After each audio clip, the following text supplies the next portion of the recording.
fi ngeen ma fekk nii bon mun naa ne fii kër la mais jardin laa ko def li tax ma def ko jardin aussi def na 2 ans 3 ans dama ko def jardin parce que dama amoon benn boy bu un étudiant bu doon def formation sur les poules pondeuses mooy ginaar yi nen ñu boole kook man pour mu am un certificat fu mu def formation bi mu ñëwee ma ne ko ok amul problème bi ñu xëyee 6 heures du matin mu fekk si ma poulailler bi bu ñu doon joxee lekk ba pare jox leen ñu naan ma koy expliquer nan la ginaar bi di def ba nen lan la war a lekk ba nen donc les 1000 pondeuses mangent 2 sacs les 1025 pondeuses mangent 2 sacs 10 kilos donc ginaar pour mu nen il faut mu lekk 20 à 25 grammes d'aliments par jour donc tu prends les 25 grammes multipliés par le nombre de sujets nga jox leen ko bon bi ñu demee foofu noonu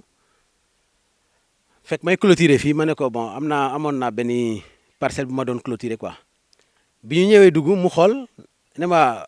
nijaay fii loo fi def ma ne ko fii kat defaguma fi dara mu ne ma def ko culture maraîchère ma ne ko man dama xam nu ñuy defee culture maraîchère mu ne ma da ngay jënd jiw bi boo dañ jëndee jiw bi dinaa la expliquer ma dem si tonton Ndiaw Ndour mu jaay ma ay aubergine jaay ma kànjak yooyu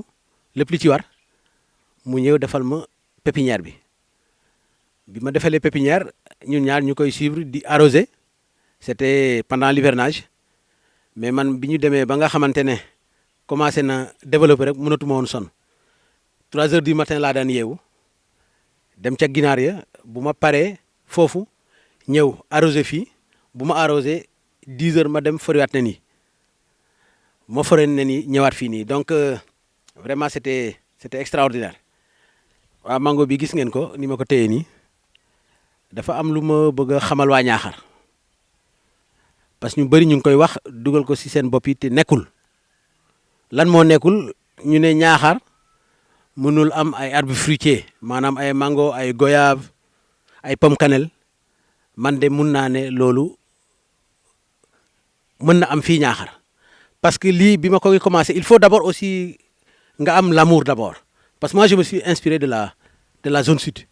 man fa ma nekkoon ay positions yi ma nekkoon ay Babonda da ngay génn ci suuf si rek garab yi commencé laa mbëkk man aussi vraiment bi ma jógee foofu je rêvais d'avoir un décor comme ça une verdure comme ça et lii fi mu jógee en 2014 dafa am un colonel des eaux et forêts Alioune Diouf dafa amoon benn reboisement ñu ko doon jàppale bi ñu paree mu ne yéen de mënuma leen fay mais lii yëpp c'est des arbres fruitiers mun ngeen ko jël ngeen yóbbu gars yi jël ay ñaar ñett man dama gourmand man ma buub 10 bon bi may buub 10 ay mango bi rek laa ci xamoon mango bi ak gerte tubaab bi moom laa ci xamoon ma ñëw ma ne comme c'est des arbres fruitiers bàyyi ma essayer ma dem kër ga jox sama boy yi ku ne ma tuddee la garab jox boy yi ñu leen samp leen ñu samp bon comme j'avais pas encore les moyens de faire la clôture ma def ko ay briques wërale ko mais j'avais un problème d'eau parce que fii dañ ma ne woon dama gis ñu bëri dañu am fii ay mango mais dañ daan dem ci teen bi di root ci teen yi moi je croyais que c'était ça allait être difficile chaque matin ma jóge fii dem root pour combien d'arbres pour arroser ko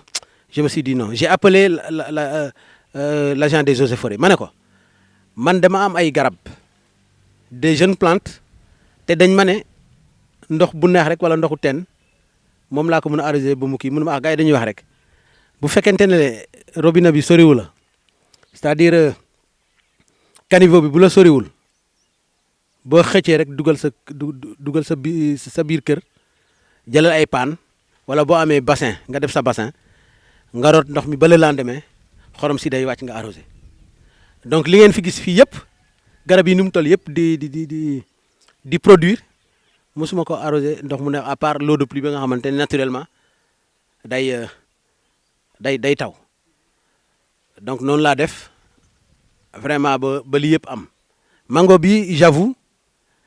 bi mu demee daawaati jéeg ba jur lii man ak sama frère bale dañ jógee poulailler ba ñëw mango bi dingante ba jaaxal ñu bon ba jotoon naa ci ma jékki-jékki rek def nii rek gis benn mango ma téye ko rek mu wodd ñu ñam ko mu neex donc loolu je le dois aussi vraiment au colonel bu ñu ko joxoon te mango bi ñaari yoon lay jur ci at bi day jur noor day jur nawet te commencé naa nag gis njëriñ parce que dama koy jaay benn 1000 francs jël naa ñetti mango dem peser ko ci prési mu def 3 kilos mango bi na benn kilo lay def j'ai fait toute la Casamance j'ai pas vu une mangue comme ça bi ma ko yóbboo Dakar ci benn copain ci Laurent sama benn copain la Dakar la nekk am na benn joolaa bu ko gis ne ko xoox yi la soxla parce que moom Casamance gisul mango bu mel nii may xamal waa Ñaaxar ne gars yi dañuy wax rek lañ fi nekkee du ñu jéem dara fii amul lu fi mun a am man maay wax ne je veux transformer Ñaaxar en Casamance te incha allah bu ma gars yi jàppalee ci loolu on va le faire ensemble war nañu dem ba nga xamante ne mango yi dafay nekk fii kenn du ko sàcc parce que li mu bëriwul rek moo tax ñu koy sàcc Casamance kenn du sàcc mango Casamance mango bu daanoo ba nga jël ko sax ñu ne kii dafa dof ndax lan dafa bëri loolu on peut dès maintenant commencer à faire ça lii mooy mango bi. bi arbre fruitier bi moom la ñuy wax pomme cannelle bii mooy pomme cannelle bi jur na 5 ans bi pomme cannelle la en période de saison sèche nii lay mel bii amul lu ko gën a neex ci arbre fruitier jur na 5 ans. garab bi yéen ñëpp war ngeen ko xamee bii mooy goyave commencé na produire def na 3 ans 4 ans goyave yaa ngi nii te bii du arrêté nooy arrosé mu la koy jox bii. bii def na bii meññee na bii mooy goyave bii day jur noor day jur nawet bii daanaka bii du arrêté bii mooy goyave bii aussi benn mango la ñu koy wax juru man damay dem ba jurup damay dem ba yaayem di fa jënd ay espèces di ko indi fii di ko reboiser donc affaire yi aussi boo ci bëggee nekk bëgg ci réussir faw nga nangoo investir waaw parce que ces espèces là il faut ñu indi ko fii pour mu mun fee am waaw bii foofu laa ko jëlee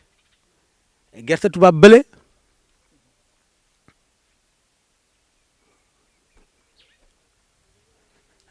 bi ci arbre fruitier yi nga xamante ne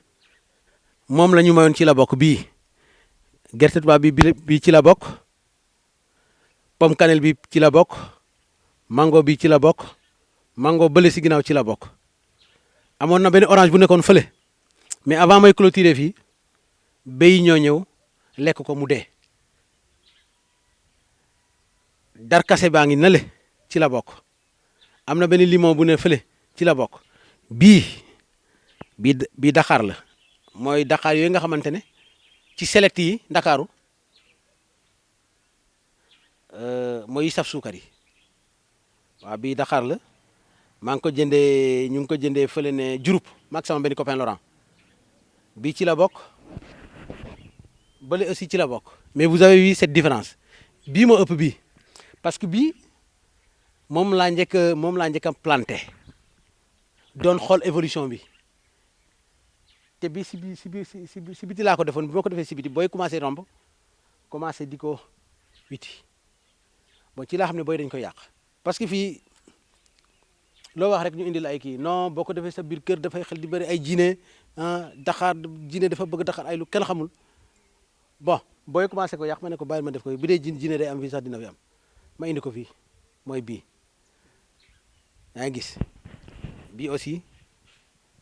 ñoom ñaar ñoo kii mais bii laa njëkk a implanté ko bële koko bi monsieur le maire de la commune de Niakhar Macodou Sène ma koy nuyu di ko remercier aussi daaw bi ñuy def bon ça doit faire 2 ans bi ñuy def reboisement dama bokkoon ci ñu ko doon def ñu ne ma yow mi gis nañ li nga def si dëkk bi mais il faut ñu jox la moo nekk nii ba léegi koko bi moo nekk nii tu as vu donc fii gars yi dañuy wax mais amul lu fi mënul nekk bii maa ngi ko jëlee dans les îles de Marlotch sama benn cousine ñu koy wax Ndeye Maye dama dem foofu ci benn dëj ñu may si ñu ay mango yu neex man bii dinaa ko am bi ma ko lekkee ba pare ci laa jël xoox bi xar ko jël ko def ko pépinière bon fële laa ko defoon sax avant ma koy defee dama ko defoon si taatu garab di ko arrosé waale bi mu demee ba commencé jël forme ma jëlee ko foofu noonu ñëw samp ko fii man maa ko dagg nii parce que ni mu doon demee moo ma neexul dafa doon def nii rek bañ a am yeneen branche ma dagg ko mais gis nga commencé na joxe voilà garab aussi yow yaa koy commandé mais du moom moo lay commandé parce que comme nit la rek boo buggee mu jub liir sax buñ ko xele sax bu doogee juddu il faut ñu damp ko ak karité sinon day mooy loolu voilà bii noonu laa ko def bii karasol la bii maa ngi ko jëlee yaayam daaw bii karasol la maa ngi ko jëlee yaayam bii sama benn grande sœur bi nekk Dakar moom dafa bëgg ay garab mais xam nga garab balaa muy baax dëgg fa ñu def ko ci suuf si po yi ngeen di gis nga lële mango bi nekk goyave moo ci nekkoon foofu noonu dem ba produire mais comme il n'est pas en contact direct avec le sol mënul développer wu léegi bii bu ma ko fa fekkee ma ne ko jox ma ko dañ koy yàq mu jox ma ko bi ma ko joxee ci laa ko indi fii nii gis ngeen bii lii man maa ko def parce que picc yi dañ ko commencé yàq moo tax moom muur ki dañ ko commencé copp nii gis nga ni mu toll nii an goyaab yu toll nii néew ma amul mais bëriwut bii nawet bii laa ko fi def amagul 2 ans waaw nii la tolloon rek après mais garab dafay laaj aussi ñu koy toppatoo garab dafay laaj ñu koy toppatoo comme ni ñuy toppatoo nit garab du da ngay ñëw rek boo ko xesee samp rek ayca li ci gën a am solo mooy gab bi c'est-à-dire la plante là boo ko bàyyee nii di arroser boo arroser 2 à 3 jours ça devient imperméable dootul mun a aspirer l'eau du ko absorber en quelque sorte parce que dafay dem ba nga xamante ne daf koy téye comme bële ni mu mel nii pour ma arranger ko mu dem si biir suuf si ndox bi mën a dem si suuf foog nga jël benn hilaire jeqi ko ba nga xamante ne boo arrosé ndox bi mën a dem garab noonu lañ koy toppatoo mais doo ñëw di arrosé rek mu imperméable nga continuer di arrosé ndox mi dootul mën a infiltré wu pour mu infiltré wu faw nga gab ko amul loolu dara amu ci ay xaal boo ko joxoñee non loolu amul kii gis li tax ma def lii defuma ko ngir dara picc ñoo ko commencé woon copp moo tax mën na bu leen ko c'est ça mais du dara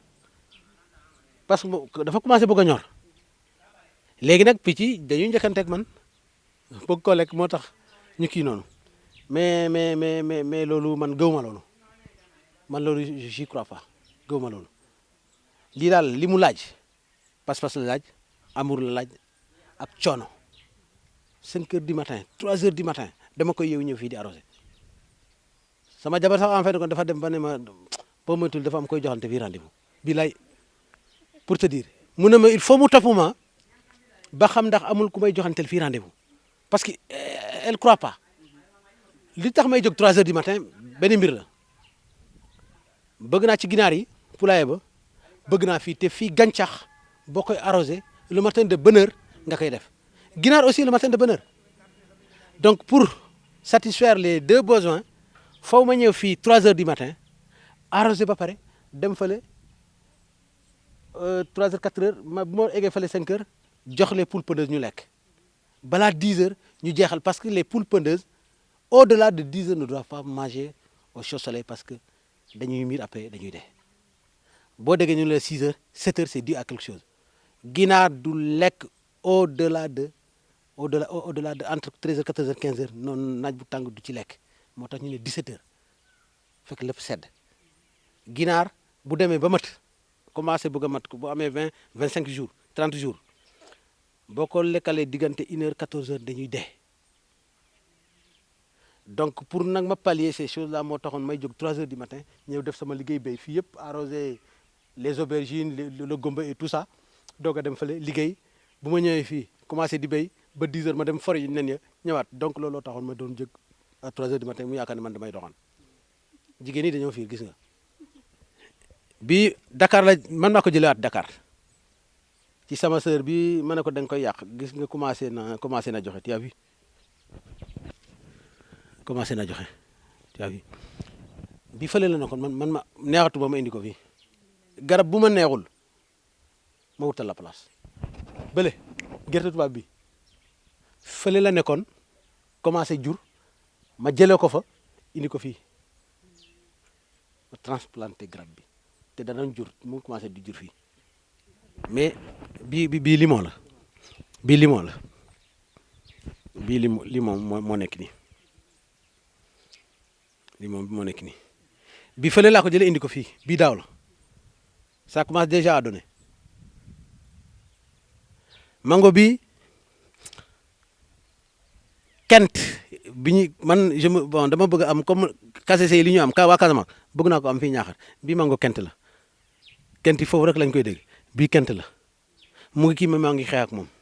loo leen constaté fii dafa tooy xepp dama ko may ndox bu doy dama jël robinet bi ak raccord bi direct laa ko def lu tax ma def ko direct bu doon jeune plante du ma ko def nii parce que bi màgg na xam nga garab bu dee garab bu ndaw boo ko mayee beneen ndox mi da koy freiné parce que ndox mi dafay ëpp ci moom mais bii bu ma neexee directement laa koy arrosé parce que ci am solo mooy ne que boo gisee ñu ne root léegi arrosé léegi baaxul kon ndox mi di oxygéné ndox mi pour mu oxygéné faw nga def ko ci benn bassine wala nga def ko ci benn nu ñu koy waxatee benn bassin mu doog a oxygéné mais bu jaaree fii ñëw directement fii ngay arrosé di oxygéné parce que du am contact avec l'air donc ndox bu amee contact avec l'air rek déjà dafay oxygéné loolu tax ma def ko mais comme c'est mu ngi commencé màgg moo tax ma arrosé ko nii directement chaque 3 à 4 jours ma gab ko ba mu nooy ma arrosé bi aussi xeetu mango bi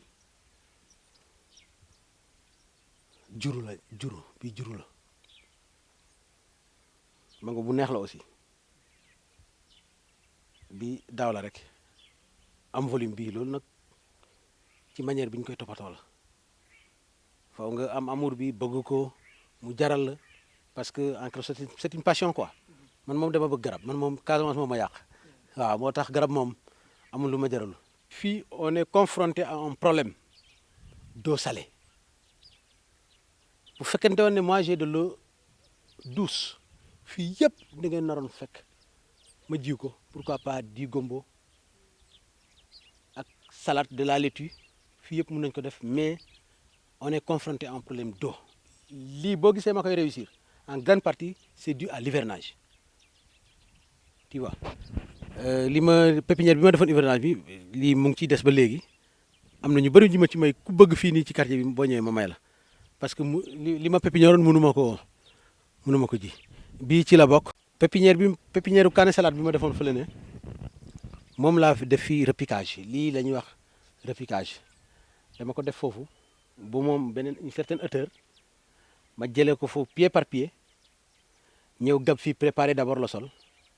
mu am ce qu'on appelle terreau ma doog ko fi samp pour mun a enrichir la terre parce que boo ko defulee si la terre n'est pas riche ça ne pourra pas se développer donc lii la ñuy wax le repiquage da ngay defale sa pépinière ba pare bu commencé am hauteur nga jëlee ko foofu noonu doog ko samp wutal ko place fii nii lii li ma ci récolté bëri na trop depuis nawet bi ba léegi moo ngi nii au fur et à mesure que tu continues d'arroser muy produire mu lay jox voilà moo nekk nii ngale yëpp tu as vu te dafa ñemee jur day jur lu bëri lii dama ci sonn nii sax dama witi ba sonn donc depuis nawet ba léegi moo nekk nii. waaw ok ba léegi ñu ngi ci biir jardin bi limon la aussi bokk na ci garab yi nga xamante ne moom lañ ma mayoon bi ñuy def reboisement boobu donc boo ko xoolee ak yeneen limon yële bii moo ko jiitu war na ko jiitu à peu près 4 ans parce que yële ne nawet bii di ñëw la ñuy am 2 ans donc bii aussi day jur lu bëri instant bi sax booy xool nii jur na te booy xool lii bu njëkk amuloon ñaaxar ci marché bi lañ ko daan gis goyave ci marché bi lañ ko daan gis man pomme sax bëgg naa ko fii pomme sax am na ku ko réussir fële ne au niveau de Dakar ñu koy wax maman comment je sais j'oublie le nom mu ngi koy produire à Yarax des pommes vertes des pommes rouges mais pomme li ci gën a bëri fu sedd lay gën a mën a développer wu daal am na sama benn tante bu nekk Mbour réussir na ko aussi ba commencé na am hauteur donc li may lancé à la jeunesse ñaaxarwaase surtout à la jeunesse sénégalaise surtout ñaaxarwaase mooy ñu jéem boo jéemulee doo mun a xam ndax dox na wala doxut je lance un appel à la jeunesse je lance un appel gars yi bàyyi caaxaan dem liggéeyal seen bopp c'est ça le véritable problème dëkk boo bëggee mu réussir da nga ciy jàpp bañ a topp kenn liggéeyal sa bopp man foofu laay gën a insister foofu la ñuy gën a amee autonomie bu ma nekkee ci lii kële ne ci lële kële ne ci lële kële ne ci lële buñ ko defee rek ku ne gis sa bopp après dëkk bi dafay demandoo mais si les uns restent les bras croisés di xaar pour ñu defal ñu man kenn du ma defal dara ku ma may ma jël mais kenn du ma defal dara te du ma ñaan kenn tant que je suis là je vis valide am ay bët am ay tànk mun a liggéey je vais travailler ku ne bu defee noonu rek yaakaar naa kenn du sonn ñëppay nekk daal ci naataange man daal foofu côté boobu laay waxee gars yi gën a góorgóorlu surtout sur l'agriculture moom ak l'entrepreneuriat du salaire mais c'est une garantie à vie salaire ak loo munti am dina feesal sa poche bu même bu dee 2 millions la mais doo mës a dégg na téye milliardaire xanaa nga sàcc mais boo sàcculee doo mënoo nekk milliardaire ci àdduna lii nag moo lay tax a nekk milliardaire lii di nga ci jaamu yàlla picc yi bu may arrosé fii picc yëpp ay ñëw fii di naan dañ ciy lekk gis nga njugub yi ngay gis nii bu dee nawet pomme cannelle bi dañ koy njëkkanteeg man di ci lekk loolu yëpp tuyaaba la les légumes frais là chaque 2 à 3 jours pendant l'hivernage je cueille un sac de 50 kilogrammes d'aubergine ma envoyé ko marché ci maire Fatloum moom moo ma ko jaayal léeg-léeg mu jékki-jékki versement la nga xamante ne dafa damay mujj a tiit sax quoi donc loolu yëpp war nañ ko mun a def mais nag dafa laaj pas-pas te booy dañoo bëgg lu nooy léegi am léegi boo leen di kii nii non waaye grand bi dafa bëgg a exploiter te fekk yow ku fi doon milliardaire fii boo ko laajee fi mu jaar du la ko wax. Thione Niang je le salue de passage man dama ne ci lii à travers le Facebook à travers Given Project Niakhar ci li may def nii ci lañ ma gis ba jël ma ba yóbbu ma dans la zone des Niayes fu ñuy wax Njegéen Thione Niang 7 hectares la fa am il a investi plus de 200 millions il est resté là-bas pendant 4 ans 5 ans gisuñu ndox biñ gasee teen ba keroog biñ amee ndox ils ont pleuré bu fa defee pastèque xaal golo yi ñëw mu wut ay xaj mais boo fa demee léegi macha allah à travers le monde entier fu ne la gars yi di ñëw moi je fais partie de la 7e promo Job Zone si vous tapez sur le net def Thione Niang 7e promo vous me verrez c'est lui qui m'a tendu la main parce que moom moo fayal 75 000 on était 9 à travers l'Afrique il y avait des Burkinabés des Ivoiriens il y a des Maliens imagine-toi gars yi ñëw fay manger papier c'est dû à ça nit boo defee nekkee ci benn affaire muy dox gars yi dañ la ciy fekk si mais booy dañoo bëgg naan ataaya waxu politique kii mais gis nga ñuy politique nii dañoo jàng ba am ay diplôme ku mun a jàngi demal jàngi ku munul jàngi nga dem béyi ku munul def leneen nga def leneen ñu bàyyi homme politique ñuy topp loolu ay caaxaan la c'est du n'importe quoi wala boo ko toppee nga topp ko à la manière tu restes digne mais boo jàppee ci kii tey suba nga jàpp ci kële gannaaw suba nga nekk ci kële loolu ay affaire caaxaan la man yooyu du ma si dugg te képp ku ma mun a waxal doo def loolu na ku ne gëm boppam dem liggéeyal sa bopp man ku ma xool ma xool la ku ma xool ma xool la du ma ñaan kenn du ma defal dara boo ma defalee nag ma jël mais du ma la ñaan te doo ma yàpp waaw bii bu ma la nee daaw laa ko def doo ko gëm bii daaw laa ko fi def mu toll nii bii bu ci yàlla àndee nawet bii di ñëw balaa muy génn bii commencé produire dafa commencé woon di dem mu commencé ma soof ma dagg ko sécateur laa jënd dagg fii joxuma lii dagguma fii mu jox ma lii boo ko def loon day def te nii rek lay def du am ay yeneen branche te kon du jur garab gars yi dañoo xamul garab boo koy gor ci lay gën a joxe ko boo ko gorut nit sax xanaa sa karaw boog sax bu bëggee ba am karaw sax faw nga watu boog voilà donc bii noonu laa ko def bii aussi noonu laa ko def ak bii ñoom laa jëndandoo taaye ko di ko arrosé di ko gab li ci gën a am solo ci arbre fruitier ci kii laay wax sax si garab toppatoo bi garab bu ñu ko toppatoowul du joxe garab dañ koy toppatoo gis nga fii ni mu dëgëree gis nga li bu ma arrosé nii ndox bi du dugg si biir foo ma jël ileer bi gab ko bu ma arrosé mu dem au fond racine yi mun a kiyaat garab dañ koy toppatoo bu baax boo bëggee mu am ay résultats. ndaw si def ma ne sa sœur bi bari na li ma koy tudd waaw sa jàmbaar la kooku guerrier la jigéen bu mun góor la sama waay la aussi vraiment lépp lu ma ko laaj rek daf ma koy dal di jox maa ngi koy nuyu di ko gërëm di ko ñaanal gudd fan ak wér-gu-yaram bii moo ma ko jox ci po la nekkoon ma fekk ko Dakar ne ko karasol bi da nga koy yàq du mun a développer fii parce que fii amul suuf fii ay karol lu kenn xamul moo fi am te fi nga ko def ci po bi bu demee ba racines yi sës dootul mun a développer wu foofu ma jël ko dindi ko def ko si suuf si comme ça kii bi di dem mu ne ma ok yóbbul ma indi ko bii moo ma ko jox bii karasol la donc booy xool am naa benn karasol ñaari karasol ñeent juróom karasol bii limon la li ma la wax ci limon bi rek kii dama ko tayewaat mais boo ko taay rek mu commencé yaatu mais garab boo ko bàyyi nii muy dem day njool rek di dem mais du am ay démembrement te pour mu jur lu bëri da nga koy dag boo ko dagee rek sève bi doon dem ça va s'arrêter parce que fii dafay fatu bu fatu après mu postuler comme robinet boo ko tijjee nii jékki-jékki rek fat ko voilà noonu lay demee day gën fii mooy lii bii ci garab yi fi njëkk a nekk la bii góorgóorluwul bii jurut bii bu ñàkk fayda la bii il faut ma éliminer ko bii dama koy éliminer man j'avais essayé xam nga goroguma ko te bii duma ko perdre bii bugguma ko perdre ni ma def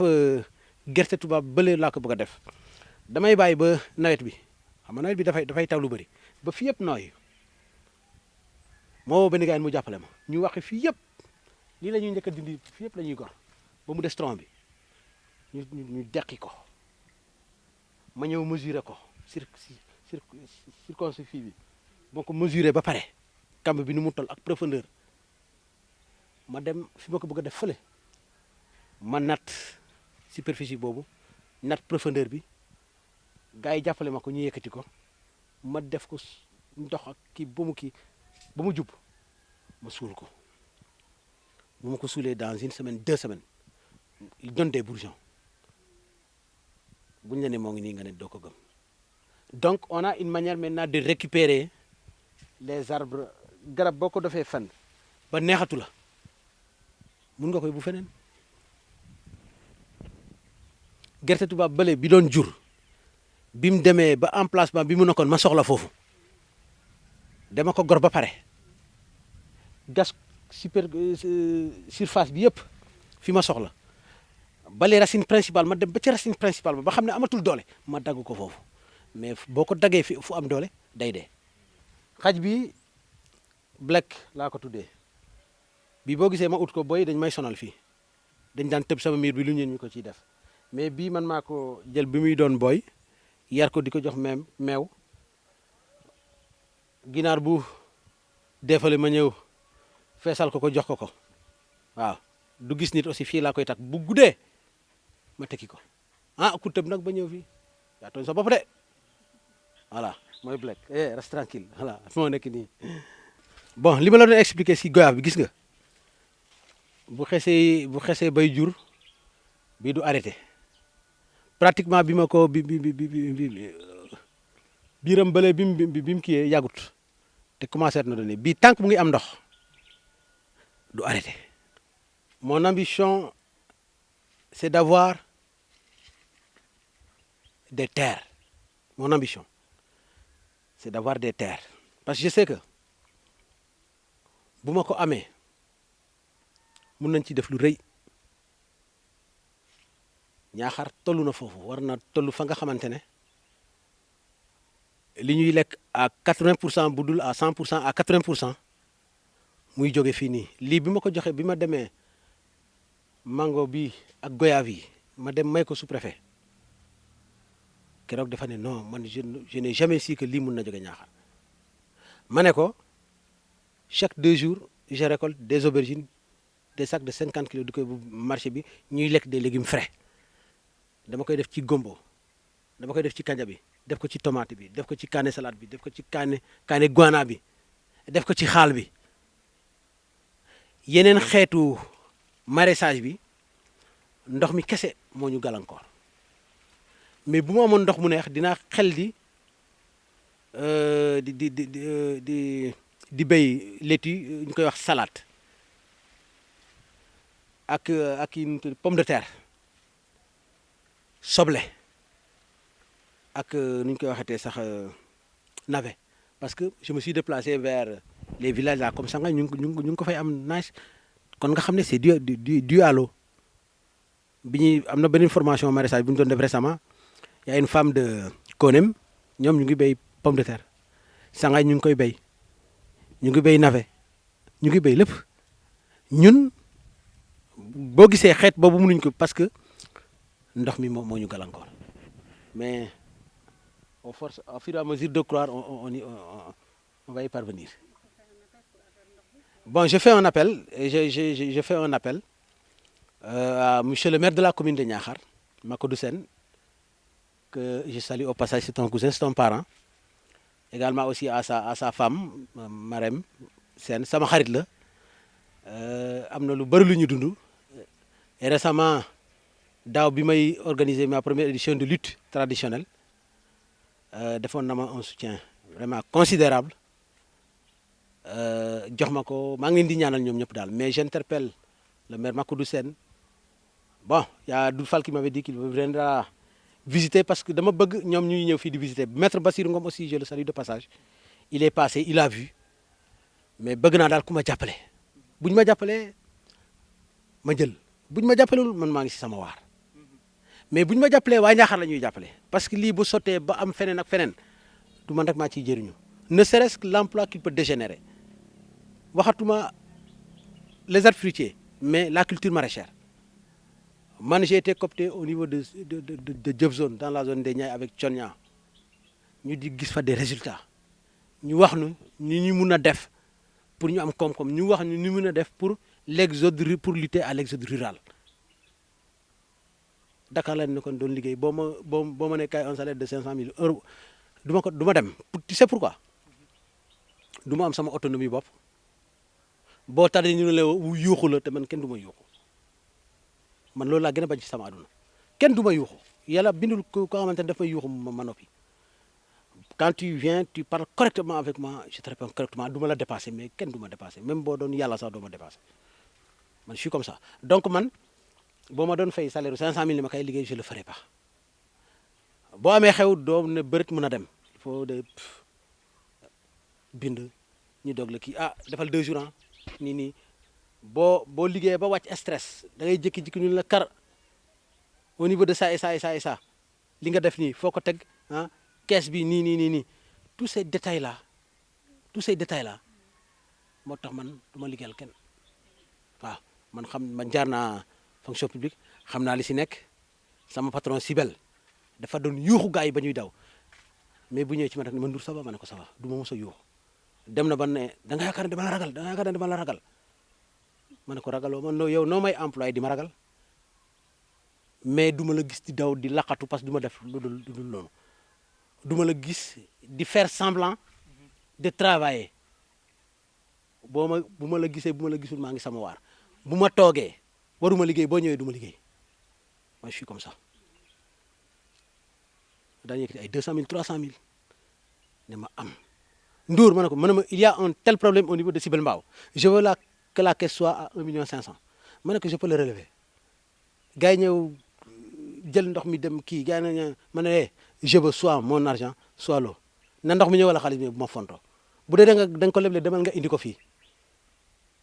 1 mois laa fa def ñu fa amoon bor ma récupéré bor yi ba 1 500 000 ma ñëw mu may ma 200 000 j'ai relevé ce défi ak feneen gars yi dem si biir di ko Ndour ni moi je suis comme ça moo tax bi ma ñamee lii dootuma liggéeyal kenn c'est ça boo bëggee am autonomie bopp am sa fulla ak fayda am ay milliards il faut faire l'entrepreneuriat kenn du la sonal te doo sonal kenn boo retraité say doom mu commencé di continuer mais bu dee da ngay liggéey quel que soit ton salaire boo retraité jeex na foofu noonu c'est ça maa ngi lancé appel au maire de la commune di talal loxo kilifa yi fi nekk les hommes politiques bu ma limee juum ñoom maître Bassirou ñoom Alassane Ndour ñoom monsieur le maire ak ñeneen maa ngi talal ñëpp loxo buñ ci mënee jàpp ci vraiment merci beaucoup jërëjëf merci